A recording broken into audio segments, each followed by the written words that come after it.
आज 20 तारीख आहे आणि आज विधानसभा 2024ची निवडणूक आज डिक्लेअर झाली। त्याप्रमाणे आज युवक जे नोकरीनिमित्त जे बाहेर गावी होते ते सुद्धा आज त्यांचा मोठ्या प्रमाणात उत्स्फूर्त असा प्रतिसाद मिळत आहे मतदानासाठी। अनेक युवक आहेत जे आज आपल्या पसंतीदार आपला आमदार आहेत आणि जो आमदार चांगला आमदार आहे, सुसंस्कृत असा आमदार व्हावा यासाठी म्हणून जे आज सर्व युवक आज मतदान करण्यासाठी आपल्या गावी आलेले आहेत।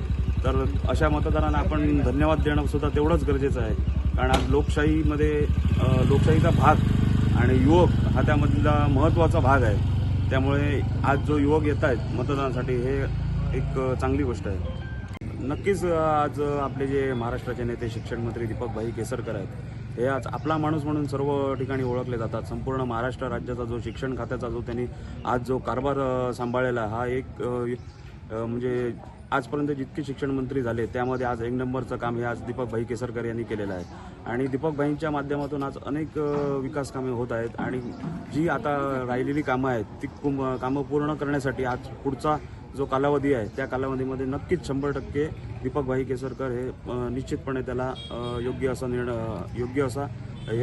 निर्णय घेतील।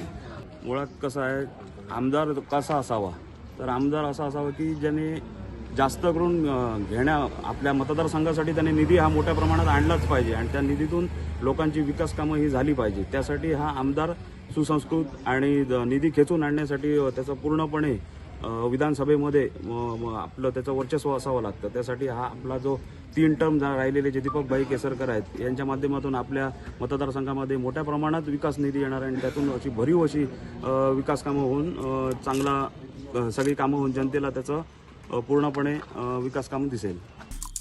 आमचे दिवसभरातले सर्व अपडेट्स, ताज्या घडामोडी आणि थेट लाईव्ह पाहण्यासाठी सबस्क्राइब करा, लाईक करा कोकणचं नंबर 1 महा चॅनल कोकण 7 लाईव्हचं YouTube चॅनल।